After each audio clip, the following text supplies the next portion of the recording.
우리가 하나님의 구원받은 백성이 어떻게 될 수 있을까요? 우리가 하나님의 구원받은 백성이 되는 데는 과정이 있습니다. 구약으로는 제사가 있어야 되고 신약으로는 예배가 있어야 됩니다. 그 예배도 그냥 예배가 아니라 바른 신앙 고백이 된 예배죠. 그런 후에야 하나님의 백성이 되어 하늘의 은혜를 받는 거룩한 하나님의 백성이 되는 거죠. 구약에서는 특별히 제사가 없이는 하나님 앞에 나아갈 수가 없죠. 제사가 없이는 하나님의 능력이나 은혜도 기대할 수가 없습니다. 그러므로 신앙생활에 있어서 가장 우선되는 것은 뭐냐면 바로 제사입니다. 제사를 드리되 나의 죄를 속하는 제사, 나의 허물을 가림받는 제사, 이게 중요한 것입니다. 오늘 본문에 말씀하시는 제사는 짐승을 하나님께 드리는 제사입니다. 내가 지은 죄를 용서받는 속죄 제사인데 이것을 다른 말로 얘기하면 번제의 제사다, 이렇게 얘기를 합니다. 그런데 이 번제의 제사는 6단계로 나뉘어져 드리게 됩니다. 첫째는 회막문으로 흠없는 양이나 수소를 데리고 가라, 이렇게 말씀하십니다. 3절입니다. 그 예물이 수의 번제이면 흠없는 수컷으로 회막문에서 여호와 앞에 기쁘게 받으시도록 드릴지니라. 먼저 소와 양 중에서 흠이 없는 것을 골라야 됩니다. 흠이 있으면 안 되죠. 병 걸린 것도 안 되고 절뚝발이도 안 되고 아픈 것도 안 됩니다. 그래서 언제나 이 제사를 드린 사람은 섬세하게 내가 드릴 제물에 대하여 늘 마음속에서부터 하나님께 합당한 예물인가라고 하는 그 세심한 관심과 배려가 우리에게 있어야 된다는 얘기입니다. 오늘 본문에 이것을 예물이다, 이렇게 얘기했습니다. 오늘말로 얘기하면 주님께 드리는 나 자신이 예물이고 그 다음에 내가 드리는 헌금이 예물입니다. 한 주간 주님을 위해서 헌신한 삶이라 할 수 있는데 이것을 성전에 올 적에 하나님이 받으실 만한 예물로 하나님께 드려야 된다, 그런 말이 되겠죠. 우리는 정말 정성을 다하여 흠이 없는 나 자신을 드리려고 하는 영적 자세가 우리에게 있어야 되겠죠. 과거 우리 신앙의 선배들은 하나님께 헌금을 드릴 때에 새 돈으로 바꿔서 드렸습니다. 그리고 구겨진 돈이 있으면 다리미로 구겨진 돈을 잘 다려서 하나님께 바치기도 했습니다. 한마디로 얘기하면 물질을 드리기 전에 내 자신의 마음을 먼저 하나님께 드리는 정성과 그리고 깨끗함과 그리고 진실함이 먼저 있었고, 그것이 있은 후에 예물이 그 위에 들려져서 하나님께 드렸다, 그런 얘기란 얘기죠. 그들은 정말 이런 정성이 있었어요. 그래서 사도 바울은 이렇게 말합니다. 고린도후서 8장 5절입니다. 우리가 바라던 것뿐 아니라 그들이 먼저 자신을 주께 드리고 또 하나님 뜻을 따라 우리에게 주었도다. 그러니까 내 자신을 먼저 주께 드린 다음에 내 손에 들려진 예물이 있어야 된다는 얘기예요. 그러니까 내 자신이 흠이 없이 하나님 앞에 드려지고 난 다음에서야 헌금도 있고 봉사도 있고 뭐가 있어야 되는데, 우리는 반대로 내 자신은 아무렇게나 하면서 헌금만 드리면 된다, 그게 아니란 얘기죠. 헌금 이전에 내 자신이 먼저 하나님께 온전하게 드려지는 제물이 돼야 된다, 그것을 말씀하고 있는 것입니다. 그러니까 한마디로 얘기하면 우리의 모든 것에 정성이 있어야 된다, 그리고 온전함이 있어야 된다, 그것을 말씀하고 있는 거고요. 두 번째는 제사장 앞에 흠없는 짐승에게 안수를 했어야 됩니다. 본문 4절입니다. 그는 번제물의 머리에 안수할지니 그를 위하여 기쁘게 받으심이 되어 그를 위하여 속죄가 될 것이라. 이제 이렇게 흠이 없는 짐승을 가져오면 제사장 앞에서 자기가 손을 얹고 내가 이러이러한 죄를 졌습니다, 용서해 주세요 하면서 1년에 한 번이든 아니면은 자기가 속죄함을 받고자 할 때에 양을 가지고 그 몸에다가 머리에다가 안수를 하여 나의 죄를 그 양이 대신 짊어지고 죽는 겁니다. 이게 굉장히 중요한 거죠. 그러니까 누가 하는 겁니까? 제사장이 하는 게 아니라 자신이 가지고 온 그 양에게, 자신에게 지은 죄를 손을 얹고 죄를 전가시킨다 얘기는 거죠. 속죄라고 하는 것은 값을 대신 지불한다, 그런 말이 되는 거죠. 그 사람이 죄값을 안수받는 짐승에게 대신 전가시켜서 내가 죽을 그 자리에 내가 지은 죄를 전가받은 양이 대신 죽는다, 그런 뜻이란 얘기입니다. 과거 사람을 팔고 사는 노예제도가 있었는데 노예를 살 때에는 언제나 값을 지불합니다. 값을 그 주인에게 지불을 하고 그래야만 그 노예가 나의 노예가 되는 거죠. 속죄 죄값을 드리는 거죠, 한마디로 얘기해서. 그런데 온 인류의 죄를 짊어질 어린 양으로 흠없는 한 분이 오셨는데 그분이 누구냐면 바로 예수 그리스도이십니다. 번제의 제물이 되는 양은 바로 여러분과 온 인류의 죄를 짊어지신 예수 그리스도를 예표하는 하나의 상징적 의미, 그러니까 구약에서 앞으로 예수님이 오실 것을 예표하는 내용이 어린 양이나 소였다, 이것을 우리가 볼 수 있는 거죠. 그래서 세례 요한은 요한복음 1장에서 이렇게 얘기합니다. 보라, 세상 죄를 짊어지고 하는 하나님의 어린 양이로다. 예수님은 세상의 인간의 모든 죄를 짊어지고 십자가에 죽으실 것을 이 번제의 제사를 통하여 우리에게 알려주시고, 그 다음에 그것을 1년 동안 죄를 속한다, 하나님과 인간과 약속을 한 그 제사의 과정 중에 하나죠. 세 번째는 죄를 전가받은 소나 양을 잡습니다. 제사를 드리는 사람은 양을 잡아야 하는데 양이 흘리는 피를 받아서 제사장에게 드리고 그 고기나 모든 것들은 다 태워서 하나님 앞에 올려드린다는 얘기죠. 5절입니다. 그는 여호와 앞에서 그 수송아지를 잡을 것이요 아론의 자손 제사장들은 그 피를 가져다가 회막문 앞 제단 사방에 뿌릴 것이며. 네, 소나 양을 잡기 위해서 기둥에 묶고 그리고 소나 양을 잡는데 그 피는 그릇에 받죠. 근데 이때 도살할 방법이 역사의 문헌에 보게 되면 세 가지로 나옵니다. 첫째는, 하나는 뭐냐면 칼을 가지고 심장을 찔러 죽입니다.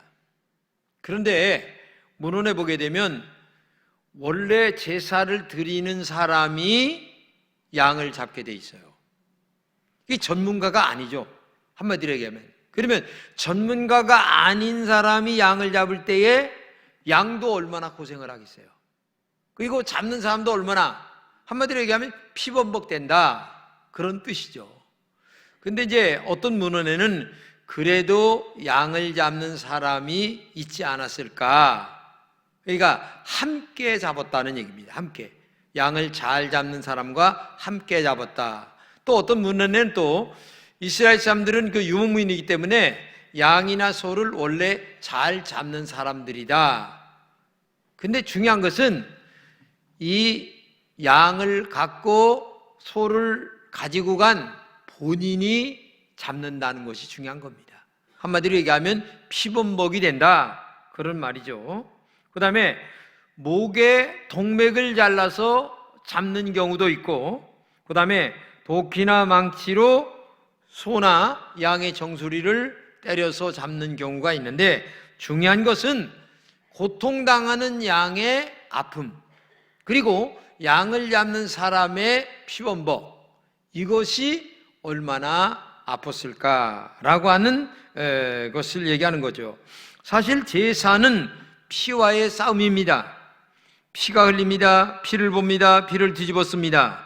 짐승을 죽이는 삶도 고통스럽고 짐승 자체도 고통스럽고, 그래서 이런 도사를 통해 이처럼 처참한 광경을 보면서 죄가 얼마나 무서운가를 많은 사람들이 느끼고 되도록이면 죄를 짓지 말아야지 하는 생각을 마음속에 갖게 됐다라고 하는 것들을 문헌에서 볼 수가 있는 거죠. 오늘의 우리의 예배는 속죄양이 되신 예수님의 피를 경험하는 그런 예배가 되어야 된다는 얘기입니다. 죄에 대한 하나님의 심판과 형벌을 경험해야 된다는 얘기입니다. 우리가 그냥 나와 예배를 드린 것 같지만은 사실은 내가 지은 죄를 대신하여 예수님이 십자가에 피 흘려 죽으신 그 은혜의 공로로 말미암아 이 자리에 나와 예배를 드리고 있다는 사실을 알아야 됩니다.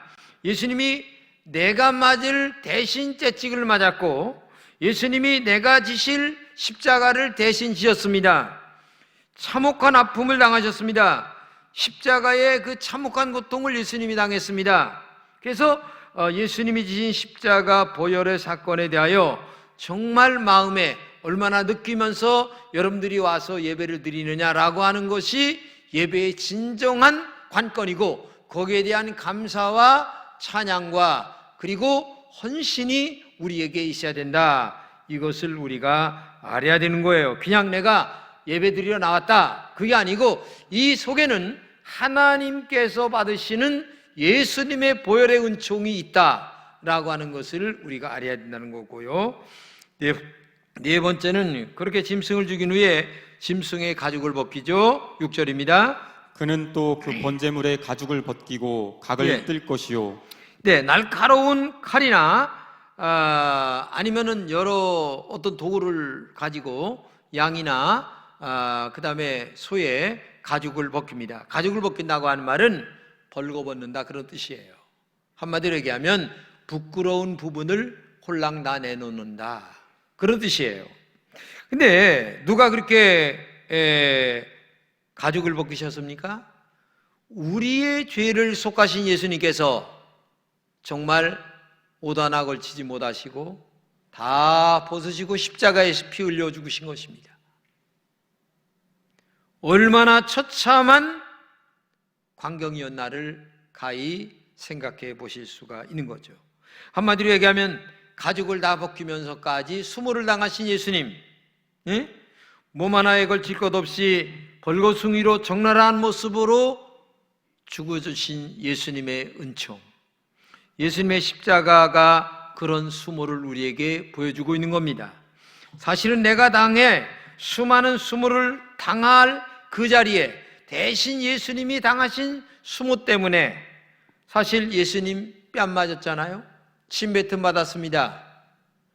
여러분, 얼마나 사람이 수모를 정말 우리가 침뱉고 뺨 맞는 것이 수모인가를 알잖아요. 근데 완전히 가죽까지 벗겼어요. 벌거벗었다는 얘기입니다. 그런 수모 속에서 여러분과 제가 구원을 받고 은혜를 받았다고 하는 사실을 우리가 알아야 됩니다. 다섯 번째는 가죽을 벗긴 후에 각을 뜹니다. 16절입니다. 그는 또 그 번제물의 가죽을 벗기고 각을 뜰 것이요. 이 각을 뜬다고 하는 말을 세번역에는 길을 저며 놓는다, 이런 말이고, 원문을 번역하면 마디마디를 절단한다. 여러분, 가죽을 벗긴 후에 요 마디마디마다 다 절단을 합니다. 하나도 없이 절단을 이렇게 한다는 얘기죠. 모든 무릎, 발목, 발가락 마디마디마다 다 절개시킵니다.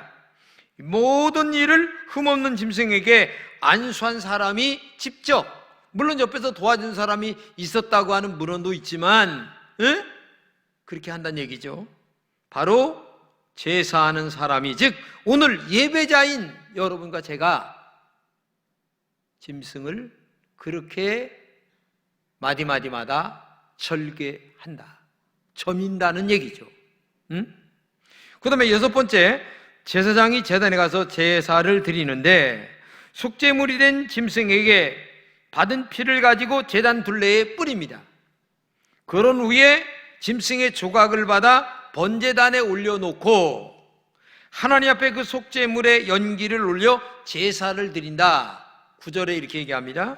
그 내장과 정강이를 물로 씻을 것이요 제사장은 그 전부를 제단 위에서 불살라 번제를 드릴지니 이는 화제라 여호와께 향기로운 냄새니라. 자, 피는 제단에 뿌리고 그 다음에 살은 태워서 하나님께 올라가는데, 여기서 굉장히 중요한 단어가 뭐냐면 향기로운 제물이다 이렇게 얘기합니다. 난 이게 도대체 이해가 안 가요. 하나님은 기뻐하는 향기가 된다. 짐승이 타서 없어지고 피는 뿌려지는데 야 불쌍하다, 아니면은 안 됐다, 이게 아니고 마음으로 향기로운 제물이다. 그래서 저는 하나님은 감정도 없고 무자비한 하나님이신가 라고 하는 생각을 들기도 합니다. 어떻게 그렇게 무참하게 도달린 짐승의 조각이 불태워지고 그 연기는 하늘로 올라가는데 그거를 향기롭게 받으신다라고 하는 짐승이라 그럴까? 이런 생각도 해보는 거죠. 근데 여기에 놀라운 영적 비밀이 있죠. 그 번제로 드려진 소와 양이 사실은 여러분과 저의 죄를 뒤집어 쓰고 있는 겁니다. 그렇죠? 죄를 전가시켰기 때문에 내가 사실은 거기에 타야 됩니다. 그런데 내 대신 짐승이 지금 타고 있는 거예요. 그 짐승은 흠이 없는 짐승이라 말했지만 사실은 우리의 모든 죄를 짊어진 짐승입니다. 죄와 허물을 뒤집어 쓴 대속제물일 뿐입니다. 대속제물을 향기로 받는다는 얘기입니다. 한마디로 얘기하면 여러분과 제가 지은 모든 죄가 타는 향기를 받으시면서 하나님은 지금 기뻐하신다는 얘기예요. 짐승이 타는 그 살을 가지고 기뻐하는 게 아니라 짐승에게 전가된 죄가 타서 없어지는 것을 보면서 지금도 기뻐하신다. 처참하게 도살된 양이 누구를 예표합니까? 제단에 뿌려진 피가 바로 우리 구주 예수 그리스도이십니다. 불에 태워진 살이 온 세상의 죄를 짊어지신 예수 그리스도, 그분이 지금 타고 있는 겁니다. 제사를 드리는 순간은 하나님의 십자가에 달리신 아들을 본다는 얘기입니다. 그러니까 하나님은 지금 두 가지를 보시는 거예요. 하나는 죄가 타서 없어지는 것을 보는 거고, 그 다음에 또 하나는 예수 그리스도가 타서 없어지는 것을 보는 거예요. 그러니까 두 가지가 타는 겁니다. 죄가 타고 하나님의 아들이신 예수님이 타고 있는 거예요. 그러니까 그것을 향기롭게 받으신다, 그런 의미를 담고 있다는 얘기입니다. 그렇기 때문에 예수님이 십자가에서 다 이루었다라고 하는 그 말씀이 얼마나 능력 있고 은혜로운가를 우리가 알아야 된다는 얘기입니다. 그 인간의 모든 죄를 짊어지시고 태워지시는 그 죄가 없어지는 모습, 그리고 하나님의 아들이신 그분이 타서 없어지는 그 모습을 보시면서 그걸 향기로 받으신다고 하는 이것을 우리가 알아야 됩니다. 하나님의 번제물의 향기를 받으신다는 얘기입니다. 번제물의 향기는 죄가 타서 없어지는 향기입니다. 하나님의 아들이 번제물이 되어 피 뿌림으로 사탄의 권세를 이기신 능력을 지금 받으신다는 얘기입니다. 이 땅에 이루어진 하나님의 나라를 보신다는 얘기입니다. 하나님은 그 아들의 복종으로 죄인들의 죄가 타서 없어지는 것을 지금 보신다는 그런 얘기입니다. 우리에게 주어진 죄와 사망에서 구원해 주시는 그 은총을 보시면서 너무너무 기뻐하신다, 이것을 우리가 알아야 된다는 얘기예요. 우리 예수님은 온 인류의 죄를 담당하신 하나님의 어린 양이십니다. 예수님은 하나님의 아들로서 죄가 전혀 없으신 분이시죠. 그런 예수님이 우리의 죄와 허물을 짊어지시고 십자가에서 대속의 번제물로 죽으셨다는 사실을 알아야 됩니다. 그 번제에 흘리신 보혈로 여러분과 제가 영생의 특권을 누리게 되었다는 얘기입니다. 그러니까 예배당에 나올 때에는 내가 덜렁덜렁 나오는 게 아닙니다. 내가 덜렁덜렁 나오는 게 아니라 진짜 내가 나오는 게 아니라 예수님의 십자가의 보혈의 은총이 먼저 나와야 되고, 그리고 그 은총에 감격한 마음으로 우리가 예물을 가지고 하나님 앞에 나와 예배를 드리는 영적 자세가 우리에게 있을 때에 이게 진정한 예배가 그때 이루어진다는 얘기예요. 이게 구약의 제사입니다. 그리고 이 제사를 미리미리 다 계획해 놓으셨던 하나님께서 2000년 전 하나님의 아들 예수 그리스도를 이 땅에 보내시면서 십자가에서 죽게 하시면서 그 보혈로 우리의 죄를 대속해 주신 은총, 그래서 지성소에 들어갈 때에 그 휘장이 찢어졌다는 얘기가 그래서 중요한 겁니다. 그때는 대제사장이 1년에 한 번씩 가서 제사를 드림으로 죄가 용서받았습니다. 근데 지금은 찢어졌기 때문에 누구나 다 영적으로 보게 되면 대제사장입니다. 자기의 지은 죄를 가지고 하나님 앞에 나아가 하나님, 나 이런 죄를 졌습니다 라고 솔직하게 고백하고, 그리고 용서를 구하면 하나님께서는 우리의 모든 죄를 용서해 주시는 은혜를, 지금 허락해 주신 이 은혜가 얼마나 큰가를 다시 한번 마음속에 느낀다면 오늘의 예배는 결국은 내가 다 죽어야 진정한 예배가 되는 거예요. 흠없는 양이나 소, 그리고 가죽을 벗긴 양이나 소, 마디마디마다 다 점여진 소, 그리고 그것을 갖다가 완전히 불에 태우고 피는 제단에 갖다 뿌려진 상태가 온전한 예배가 되는 것처럼 내 자아가 이미 완전히 죽어서 하나님 앞에 나와 제사 드리는 영적 상태를 가지고 나올 때에 그게 진정한 예배의 제사가 시작이 된다는 것을 알아야 돼요. 하나님 앞에 나올 때에 아직도 내 안에 내가 가득 살아있는 사람들 많아요. 자존심이 너무 강해서 교회 안에서 하나님의 영광은 전혀 생각지 않고 내 기분과 감정만을 생각하는 사람들 너무 많아요. 이미 각을 뜨지 않은 사람입니다. 목을 따지 않은 사람이에요. 이런 제사는 진정한 내가 죽은 제사가 아니에요. 영적으로 얘기하면 이 번제의 제사는 정말 내가 죽어야 됩니다. 그리고 죽은 데다가 타서 없어져야 돼요. 아니, 피는 제단에 뿌려져야 되는 겁니다. 근데 교회 안에 보게 되면 아직도 내가 살아서 여러 문제가 복잡한 교회들이 많아요. 무시당한다? 여러분, 무시당한다는 말이 죽었는데 뭐가 해당됩니까 지금?